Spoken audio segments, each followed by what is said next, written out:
Wyobraź sobie, że pod ziemią w okolicach Cieszyna, Raciborza i Opawy kryją się pozostałości po ludzie, o którym większość Polaków nigdy nie słyszała. Gołęszyce, plemię tajemnicze, małe, ale odgrywające ogromną rolę na pograniczu wielkich potęg. Kim byli? Dlaczego ich grody płonęły, a ich nazwa zniknęła z kronik? I czy naprawdę to oni byli pierwszymi gospodarzami Śląska Cieszyńskiego, zanim pojawiło się tu państwo Piastów? Dziś odkryjemy losy Gołęszyców, jednego z najbardziej zapomnianych plemion słowiańskich. Pierwsze i jedyne źródło pisane, które wspomina o Gołęszycach, pochodzi z połowy IX wieku. To słynny geograf bawarski, anonimowy mnich, który spisywał informacje o plemionach zamieszkujących Europę Środkową. W jego notatce odnajdujemy krótkie, ale niezwykle ważne zdanie: Gołęsizi habent civitat fuch. Gołęszyce mają 5 grodów. Na pozór to tylko jedno zdanie, ale właśnie ono otwiera nam drzwi do świata plemienia, które przez stulecia pozostawało w cieniu swoich sąsiadów. Bo jeśli w IX wieku Gołęszyce dysponowali aż 5 grodami, to oznacza, że nie byli małą, nic nieznaczącą wspólnotą, lecz zorganizowanym ludem, posiadającym własne centra obrony, władzy i handlu. Skąd jednak wzięła się sama nazwa? Według jednej z teorii plemię wywodziło się od legendarnego przodka o imieniu Gołęsz. To on miał założyć pierwszą osadę, a jego syn Lubomir wzniósł gród w Lubomi, który stał się jednym z głównych ośrodków Gołęszyców. Możliwe więc, że podobnie jak Wiślanie czy Polanie, także Gołęszyce nazywali siebie od swojego mitycznego założyciela. Ale kim naprawdę byli? Na to pytanie nie odpowie już żaden kronikarz. Odpowiedzi szukamy więc w ziemi, w grodziskach, w ceramice, w metalowych ozdobach i w ruinach spalonych fortyfikacji. Jedno jest pewne. Gołęszyce to lud, który pojawia się nagle niczym cień w źródłach historycznych i równie nagle znika. Wyobraźmy sobie krajobraz, w którym żyli Gołęszyce ponad 1000 lat temu. Na południu jesioniki, górskie pasma porośnięte gęstymi lasami, gdzie żyły wilki, niedźwiedzie i żubry. Na wschodzie szeroka wstęga Wisły, stanowiąca naturalną granicę z plemieniem Wiślan. Za rzeką rósł już inny świat, świat podległy potężnemu grodowi w Krakowie. Na północy tereny Gołęszyców graniczyły z Głubczycami i Opolanami, ludami o podobnym charakterze, ale rozwijającymi się nieco inaczej. Na zachodzie natomiast czuwała potęga Czechów, których wpływy stopniowo sięgały coraz dalej na wschód. A jeszcze dalej, na południowym zachodzie, rosła siła Moraw, przyszłego państwa wielkomorawskiego, które niebawem miało odegrać rolę w upadku Gołęszyców. To położenie nie było łatwe. Gołęszyce znaleźli się dokładnie na styku interesów kilku wielkich plemion i państw. Z jednej strony góry i puszcze dawały im naturalną ochronę. Ciężko było tu przeprowadzić większą armię. Z drugiej strony, każde osłabienie sąsiadów mogło sprowadzić na ich ziemię wojnę. Byli jak strażnicy pogranicza, zawsze czujni, ale też wystawieni na ryzyko. A jednak ich kraina nie była odcięta od świata. Przez ziemię Gołęszyców biegły ważne szlaki handlowe. Karawany kupców ciągnęły z południa ku Krakowowi, a dalej nad Bałtyk. Szły nimi nie tylko skóry, sól, miód czy bursztyn, ale także bardziej egzotyczne towary, szkło, ozdoby, a nawet broń. To właśnie dzięki tym szlakom na grodziskach Gołęszyców znajdowane są przedmioty pochodzące z odległych zakątków Słowiańszczyzny i spoza niej. Możemy więc powiedzieć, że Gołęszyce żyli na skrzyżowaniu dróg. Tutejsze grody pełniły nie tylko funkcję obronną, ale też kontrolowały handel, który płynął przez ich terytorium. Była to kraina, gdzie spotykały się różne kultury, wpływy i języki. I to właśnie to położenie między górami, rzekami i silnymi sąsiadami ukształtowało ich los. Każde plemię słowiańskie miało swoje centra, grody, które były czymś więcej niż tylko warowniami. To w nich skupiało się życie polityczne, religijne i gospodarcze. Tak było też u Gołęszyców, o których wiemy, że mieli ich dokładnie 5. I to właśnie one były kręgosłupem ich plemiennego państwa. Wśród tych 5 miejsc najważniejszy był gród w Lubomi, centralny ośrodek Gołęszyców, którego początki sięgają przełomu VII i VIII wieku. To tutaj mieściła się zapewne siedziba głównego władcy plemienia. Samo imię Lubomir, od którego pochodzi nazwa grodu, sugeruje, że mógł to być syn legendarnego protoplasty. Kolejnym istotnym punktem był Stary Cieszyn, czyli grodzisko w Podoborze. Najnowsze badania archeologiczne pokazują, że nie był to zwykły gród. Odnaleziono tu ślady istnienia lokalnej elity. Była ceramika wysokiej jakości, biżuteria, fragmenty broni, a także przedmioty przywiezione z odległych stron. Wszystko to sugeruje, że w Podoborze rezydował władyka, ktoś w rodzaju książęcia pogranicza, który kontrolował kontakt z potężnymi Wiślanami. Inny charakter miał Międzyświeć, gród wysunięty najbardziej na wschód. To była twierdza graniczna, surowa, nastawiona na obronę, a nie na życie codzienne czy handel. Archeolodzy znajdują tam mniej śladów kultury materialnej, co potwierdza, że pełnił on funkcję czysto militarną. 2 pozostałe grody, czyli Cholasowice i Hradec nad Morawici, znajdowały się bliżej dzisiejszej Opawy. Były one związane z najstarszym etapem dziejów Gołęszyców i prawdopodobnie broniły zachodnich granic ich ziem. Poza tym istniały jeszcze dziesiątki mniejszych osad i osad obronnych. Archeolodzy odkryli ich do tej pory około 30. Razem tworzyły gęstą sieć osadniczą, w której każdy punkt miał swoją rolę, czy to w obronie, czy w produkcji, czy w kontroli szlaków. Można powiedzieć, że grody Gołęszyców były jak węzły sieci, powiązane ze sobą, uzupełniające się, ale zarazem różniące funkcjami. To właśnie one utrzymywały spójność i niezależność tego plemiennego państwa. Każde dawne plemię miało swoje święte miejsca i Gołęszyce nie byli wyjątkiem. Choć pisemnych źródeł o ich wierzeniach prawie nie mamy, ślady zachowały się w archeologii, topografii i ludowej pamięci. Jednym z najważniejszych punktów jest wzgórze zamkowe w Cieszynie. Zanim stanęły tu średniowieczne mury i kościoły, znajdowało się tu prawdopodobnie miejsce kultowe.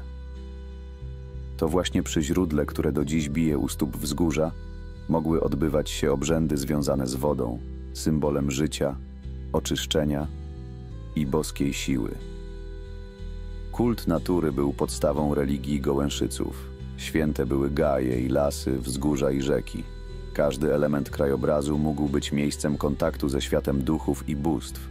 Nieprzypadkowo więc grody powstawały blisko wody. Była ona nie tylko źródłem życia, ale i sferą sakrum. Czy na tę ziemię docierały już w IX wieku misje chrześcijańskie z Wielkich Moraw? To pytanie pozostaje otwarte. Wiemy, że Świętopełek I prowadził akcje misyjne, a Cyryl i Metody mieli ogromny wpływ na sąsiednich Wiślan. Możliwe więc, że i do Gołęszyc dotarły pierwsze wieści o nowej religii. Ale brak źródeł nie pozwala nam tego potwierdzić. W ludowym przekazie zachowały się także opowieści o dawnych świątyniach i władykach, którzy mieli sprawować kult dawnych bogów. Być może to echo rzeczywistych obrzędów odprawianych na wzgórzach i w gajach, zanim nastała chrystianizacja. Choć nie znamy imion bogów Gołęszyców, możemy przypuszczać, że ich wierzenia były bliskie tym, które znamy z innych słowiańskich plemion, z kultem słońca, ognia, wody i ziemi.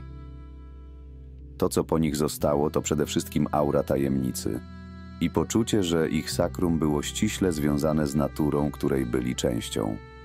Dziękuję Ci, że dotrwałeś do tego momentu. Większość osób, które regularnie oglądają nasze materiały, wciąż nie subskrybuje kanału. A dla nas to właśnie subskrypcje są największym wsparciem i motywacją, żeby rozwijać labirynt przeszłości i tworzyć coraz lepsze treści. Jeśli więc podoba Ci się ten film i chcesz pomóc nam docierać do nowych widzów, kliknij subskrybuj. To naprawdę drobiazg, a dla kanału ogromna różnica. Dzięki temu będziemy mogli częściej zabierać Cię w podróże do dawnych czasów, pełne historii, mitów i odkryć archeologicznych. Każda opowieść o dawnym plemieniu ma swój moment dramatyczny i u Gołęszyców również go znajdziemy. Pod koniec IX wieku na ich ziemię spadła burza.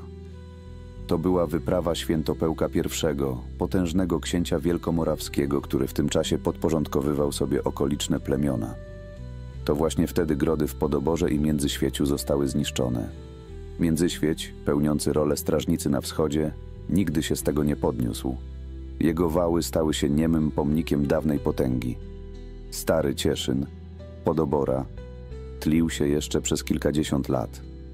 Ludzie próbowali żyć na zgliszczach, ale w końcu przenieśli się na pobliskie wzgórze zamkowe w Cieszynie, gdzie powstało nowe centrum osadnicze – Nowy Cieszyn. I tutaj zaczynają się pytania, na które historia nie daje jednoznacznej odpowiedzi. Czy Gołęszyce zostali podbici przez Wielkie Morawy i wchłonięci przez to państwo? Teoretycznie tak powinno być, ale archeolodzy nie znajdują żadnych śladów stałej obecności morawskich wojsk na tym terenie. Nie ma też świadectw masowych migracji ani nowych osadników. Niektórzy badacze sugerują więc coś innego, że po wyprawie Świętopełka Gołęszyce pozostali niezależnym, choć osłabionym plemiennym państewkiem, które trwało jeszcze w X wieku, w cieniu wielkich sąsiadów. Być może właśnie dlatego ich ziemie nie są odnotowane w kronikach jako część Moraw. Wiemy na pewno, że ostatecznie w X lub XI wieku tereny Gołęszyców zostały przyłączone do państwa Piastów. To oni zakończyli dzieje tego plemienia jako samodzielnej wspólnoty. A co przetrwało? Nazwy miejscowości związane z imionami dawnych władyków, fragmenty ceramiki i ozdób, grodziska, które do dziś można odwiedzać? I legenda, że kiedyś na tych ziemiach istniało małe, dumne państewko, które broniło się, zanim wchłonęła je historia. Kiedy plemię znika z kart kronik, często myślimy, że ślad po nim całkowicie ginie. Ale w przypadku Gołęszyców to nie do końca prawda. Oni przetrwali, choć nie jako plemię polityczne, lecz jako element lokalnej tradycji, języka i tożsamości regionu. Najbardziej widocznym śladem są miejscowości i ich nazwy.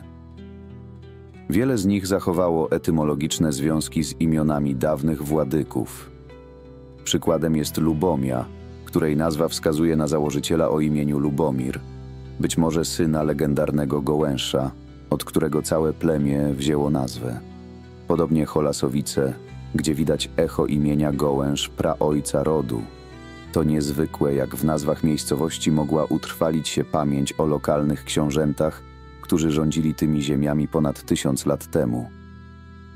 Ślady Gołęszyców przetrwały także w archeologii. Fragmenty ceramiki, ozdoby, biżuteria, elementy uzbrojenia – to wszystko odnajdywane jest w grodziskach w Podoborze, Lubomii czy Międzyświeciu. Każdy taki przedmiot to materialne świadectwo ich obecności i codziennego życia. Widać w nich zarówno lokalną tradycję rzemieślniczą, jak i wpływy z odległych regionów. Dowód na to, że Gołęszyce byli włączeni w sieci handlowe i wymianę kulturową wczesnego średniowiecza. Pamięć o Gołęszycach przetrwała także w przekazach ludowych. W opowieściach, które krążyły po wsiach, wspominano o dawnych grodach i świątyniach, o władcach i ich czynach, często związanych z zakładaniem osad. Takie podania, choć trudno traktować jako źródło historyczne, są niezwykle cennym dowodem na to, że wspólnota lokalna przez stulecia przechowywała echo swoich korzeni. Ale najciekawszy wątek dotyczy samej nazwy regionu. Dziś mówimy o Śląsku Cieszyńskim i Górnym Śląsku, ale według niektórych historyków i lokalnych badaczy to nie Ślężanie, lecz właśnie Gołęszyce byli pierwotnymi gospodarzami tych ziem. W źródłach czeskich jeszcze w średniowieczu pojawia się określenie Cholasicko, czyli właśnie ziemia Gołęszyców. Nazwa Śląsk wywodzi się od plemienia Ślężan i pierwotnie dotyczyła wyłącznie terenów wokół Góry Ślęży, a nie obszaru zamieszkiwanego przez Gołęszyców. Zwolennicy tej teorii uważają wręcz, że pojęcie Górny Śląsk jest sztuczne i historycznie błędne, bo Gołęszyce nie byli Ślężanami. Ich ziemia miała własną tożsamość i nazwę, która dopiero później została zdominowana przez termin Śląsk. Co ciekawe, Cholasicko funkcjonowało w dokumentach jeszcze do przełomu XV i XVI wieku, a dopiero później ostatecznie ustąpiło miejsca określeniu Śląsk. Dziedzictwo Gołęszyców więc nie zniknęło. Przetrwało w nazwach wsi i grodów, w archeologicznych znaleziskach, w legendach powtarzanych przez pokolenia, a przede wszystkim w dyskusji o tożsamości regionu, która pokazuje, że pamięć o nich nadal żyje, nawet jeśli w cieniu wielkich sąsiadów, takich jak Piastowie, Morawianie czy Czesi. W gruncie rzeczy Gołęszyce są symbolem wielu dawnych plemion, małych, lokalnych wspólnot, które zostały wchłonięte przez większe organizmy polityczne. Ale mimo to ich ślady nadal kształtują krajobraz i tożsamość miejsca, które zamieszkiwali. Gołęszyce, plemię, o którym wspomina tylko jedno zdanie w źródłach pisanych. A jednak to właśnie oni przez wieki byli gospodarzami ziem między Wisłą a Jesionikami. To oni wznosili grody, handlowali, bronili się przed sąsiadami i żyli zgodnie z rytmem przyrody. Ich grody, Lubomia, Cholasowice, Hradec, Międzyświeć i Podobora były świadkami czasów, gdy w cieniu wielkich mocarstw rodziły się małe plemienne państewka. To tutaj krzyżowały się szlaki handlowe, tu toczyło się codzienne życie, a wzgórza i źródła były miejscami kultu dawnych bogów. Zostali uderzeni przez potęgę Świętopełka i Wielkich Moraw, potem wchłonięci przez Czechów i Piastów. Ale nie zniknęli całkowicie. Ich imiona i czyny przetrwały w nazwach miejscowości, w fragmentach ceramiki, w legendach przekazywanych przez wieki. Dziś o Gołęszycach pamiętają już tylko archeolodzy, historycy i nieliczni pasjonaci dawnych dziejów. A przecież to oni byli jednym z plemion, które ukształtowały tożsamość tego regionu. To oni są cichymi świadkami czasu, zanim Śląsk stał się Śląskiem. Ich historia uczy nas jednego, że nawet najmniejsze plemię może pozostawić po sobie ślad. W nazwie, w opowieści, w kamieniu. I może właśnie na tym polega magia dawnej przeszłości. Na poszukiwaniu tego, co prawie zapomniane.